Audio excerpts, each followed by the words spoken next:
आज ना नेमकं बाजारातून भाजी आणायची विसरले आणि घरात पण भाजीला काय नव्हतं आणि अचानक पाहुणे आले. मग अशा वेळेस काय भाजी बनवावी असा प्रश्न पडला.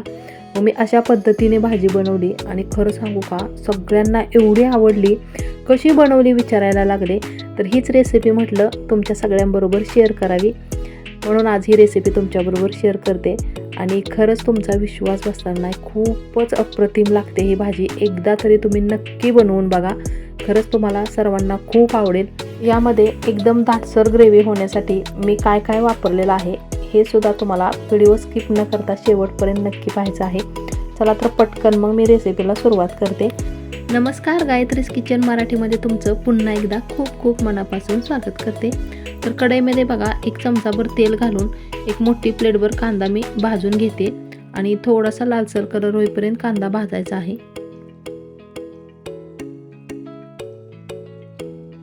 कांदा भाजून झाला की त्यामध्ये इथं बघा मी सुकं खोबरं किसून घेतलेलं आहे. तर किसलेलं सुकं खोबरं घालायचं आहे, साधारण 2 चमचे आहे. थोडा वेळच परतायचं आहे, जास्त परतायचं नाही, कारण खोबरं लगेच लाल होतं. आणि परतून झाल्यानंतर यामध्ये चिरलेले टोमॅटो घालायचे आहेत. 2 मध्यम आकाराचे टोमॅटो चिरून घेतले होते. आणि तुम्हाला जर टोमॅटो घालायचं नसेल तर नाही घातलं तरीही चालेल, पण ग्रेव्ही खूप छान होते, दाटसर होते आणि टेस्ट पण छान लागते, त्यामुळे टोमॅटो मी वापरलेला आहे इथे. तर थोडंसं हे परतून घ्यायचं आहे. चांगलं परतून झालेलं आहे. आता गॅस मी बंद केला आहे आणि हे थोडंसं थंड होऊन द्यायचं आहे. थंड झाल्यानंतर यामध्ये इथे पहा कोथिंबीर घेतली, हिरव्या मिरच्या घेतलेल्या आहेत, आलं लसूण घेतले आणि जिरे घेतलेले आहेत. हे सगळं कांदा टोमॅटो बारीक करतानाच त्याबरोबर बारीक करून घ्यायचं आहे. तर इथे पहा प्लेटमध्ये मी छोटे छोटे असे कांदे घेतलेले आहेत आणि हे छोट्या आकाराचे गोल गोल कांदे असे कट करून घ्यायचेत, गोल आकारामध्ये कापून घ्यायचे आहेत अशा पद्धतीने. तर एकदम पातळ कांदा कापून घेतलाय. दुसरा एक सेपरेट मसाला बनवायचा आहे. त्यासाठी जिरे घेतलेले आहेत, मिरच्या घेतलेल्या आहेत आणि कोथिंबीर घेतले. हे सगळं बारीक वाटून घ्यायचं आहे. एका भांड्यामध्ये 4 ते 5 चमचे बेसन पीठ घेते. पिठाचं प्रमाण तुमच्या आवडीनुसार कमी जास्त करू शकता. तर मिरचीचं जे वाटण आहे ते यामध्ये घालायचं आहे, जिरे, हिरवी मिरची आणि कोथिंबीर. त्यानंतर चिरलेला कांदा आणि अगदी थोडासा 1 चमचाभर ओवा घेतलेला आहे आणि ओवा थोडासा हातावरती असा चोळून घालायचा आहे, कारण जिरे तर यामध्ये वाटून घातलेलेच आहे. त्यानंतर चवीनुसार मीठ घालायचं आहे, अगदी थोडीशी हळद आणि हे अगोदर असंच मिक्स करायचं, पाणी न घालता. लागेल तसंच पाणी यामध्ये घालायचं आहे, कारण बेसन पिठाला जास्त पाणी नाही लागत. अगदी थोडंसं पाणी घालून हे मळून घ्यायचं आहे. माझ्या चॅनेलवरती जर तुम्ही नवीन असाल आणि आज माझी ही रेसिपी पहिल्यांदाच पाहत असाल आणि जर का तुम्हाला रेसिपी आवडली तर माझ्या चॅनेलला लाईक करा, जास्तीत जास्त लोकांना शेअर करा आणि गायत्रीज किचन मराठी या आपल्या चॅनेलला नक्की सबस्क्राईब करा.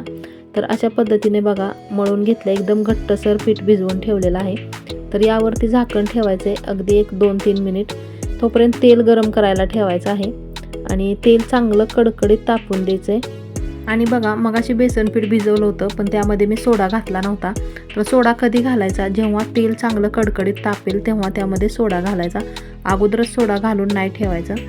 तर अगदी थोडासा 1 चिमूटभर सोडा यामध्ये घालते आणि सोडा घातला की हे चांगलं मिक्स करून घ्यायचं आहे, कारण सोडा घातल्या लगेच भजे बनवायला घ्यायचेत. तेल चांगलं तापलं का हे चेक करायचं आहे. अगदी थोडंसं पीठ सोडून तेल कडकडीत तापले का बघायचं. तेल जर कडकडीत तापलं तर त्यातलं मोठे 2 चमचे तेल हे जे पीठ भिजवलेलं आहे त्या पिठामध्ये घालायचं, म्हणजे एकदम मऊ खुसखुशीत अशी भजी होतात. वेगवेगळ्या प्रकारची भजे बनवलेल्या रेसिपी मी तुमच्याबरोबर या अगोदर शेअर केलेल्या आहेत. जर तुम्ही त्या पाहिल्या नसतील तर त्याची लिंक मी तुम्हाला डिस्क्रिप्शन बॉक्समध्ये देते, तर नक्की पहा. तर बघा पिठामध्ये 2 चमचे कडकडीत तापलेलं तेल घातलेलं आहे आणि हे चांगलं मिक्स करून घ्यायचे. आणि बघा जेव्हा आपण भजे बनवतो तेव्हा गॅसची फ्लेम मीडियम ठेवायची आहे, जास्त फास्ट पण नाही आणि लो पण नाही. तर 1 चमचा पीठ यामध्ये तेलामध्ये सोडायचं आहे. मस्त अशी भजी बनवायची आहेत आपल्याला.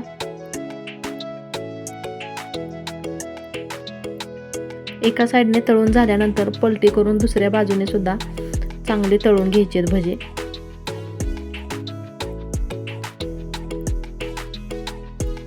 तर मस्त अशी गरमागरम कुरकुरीत कांदा भजी तयार झालेले आहेत. तरी काढून घेते एका प्लेटमध्ये आणि भजे बघा एकदम सॉफ्ट झालेत, आतमधून सुद्धा एकदम मऊ आणि असे कुरकुरीत झालेले आहेत. तर यासाठी बघा मस्त अशी ग्रेव्ही बनवायची. ग्रेव्ही बनवण्यासाठी त्याच कढईमध्ये एक मोठा चमचा तेल घातलेला आहे. तेल चांगलं तापल्यानंतर मोहरी घातली, त्यानंतर जिरे घातलेत आणि ही जी टोमॅटोची ग्रेव्ही बनवली होती, कांदा टोमॅटोची, ती ग्रेव्ही यामध्ये घातलेली आहे. आणि यामध्येच बघा हिरवी मिरची, कोथिंबीर, आलं, लसूण बारीक करताना घातलं होतं. तर हे चांगलं मिक्स करून घ्यायचं आहे आता.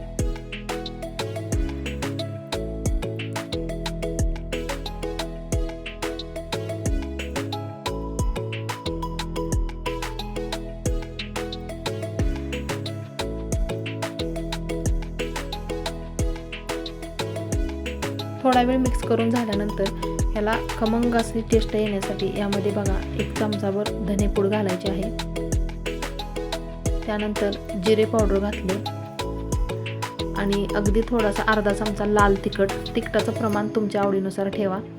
एक चमचा भरून काळा मसाला म्हणजे घरगुती काळं तिखट घातलेलं आहे. आणि यामध्ये मी गरम मसाला वापरलेला नाही, कारण घरगुती मसाल्यामध्ये खूप प्रमाणात गरम मसाला असतो, त्यामुळे मी इथे गरम मसाला न वापरता घरगुती काळा मसाला वापरलेला आहे. तर हे सगळे मसाले घातल्यानंतर चांगलं मिक्स करून घ्यायचे. तर याला बघा साईडने थोडं थोडं तेल सुटायला लागलेलं आहे आणि या मसाल्याचा एकदम खमंग असा चांगला सुगंध यायला लागलाय. तर चांगली ग्रेव्ही परतून झाली. तर यामध्ये घालायचं आहे पाणी. ज्या भांड्यामध्ये भजे बनवण्यासाठी पीठ भिजवलं होतं त्याच भांड्यामध्ये थोडंसं पाणी घातलेलं आहे मी आणि तेच पाणी यामध्ये घालते. थोडंसं मिक्स करून घ्यायचं आहे आणि हे जरा घट्ट वाटते, अजून थोडंसं पाणी यामध्ये घालावं लागेल. जास्त घट्ट पण नाही आणि जास्त पातळ पण नाही, अशा पद्धतीने याची ग्रेव्ही बनवायची आहे. तर थोडंसं पाणी यामध्ये साधारण एक छोटा ग्लास मी घातलेला आहे आणि बघा कितपत पातळ ठेवली ग्रेव्ही, अशा पद्धतीने बनवायची. तर यामध्ये आता घालायचं आहे चवीनुसार मीठ.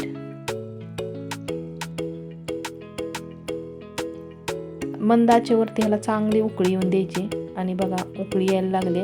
उकळी आल्यानंतर यामध्ये घालायची आहे कच्ची कोथिंबीर. कोथिंबीर घातल्यानंतर पुन्हा एकदा चांगलं मिक्स करून घ्यायचंय आणि अगदी 2 ते 3 मिनिट ह्याला उकळी येऊन द्यायची चांगली, अजून म्हणजे ग्रेव्हीला एक दाटसरपणा येतो.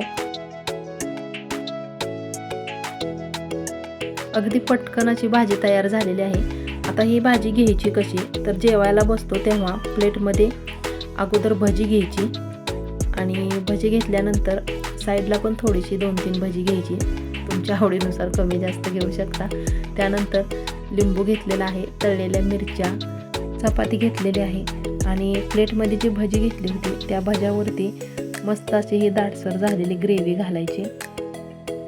शेंगदाण्याच्या कुटाचा वापर न करता एकदम दाटसर अशी ग्रेव्ही झालेली आहे आणि टेस्ट तर ना तुम्ही जेव्हा खाचाल ना तेव्हा तुमच्या लक्षात येईल की किती टेस्टी लागते ही भाजी. तर नक्की एकदा बनवा आणि मला कमेंटमध्ये कळवायला विसरू नका कशी झाली आहे ते. तर आजची रेसिपी तुम्हाला कशी वाटली नक्की सांगा आणि तुम्हाला जर अशाच प्रकारच्या माझ्या रेसिपीज जर पाहिजे असतील तर प्लीज आपल्या चॅनेलला नक्की सबस्क्राईब करा. माझ्या चॅनलवरती तुम्हाला नवीन जुन्या पारंपरिक अगदी सगळ्याच प्रकारच्या रेसिपीज पाहायला भेटतील. चला तर मग भेटूया नवीन एका छानशा रेसिपीसोबत पुढच्या व्हिडिओमध्ये. तोपर्यंत आनंदी राहा, खुश राहा, मजेत राहा. धन्यवाद.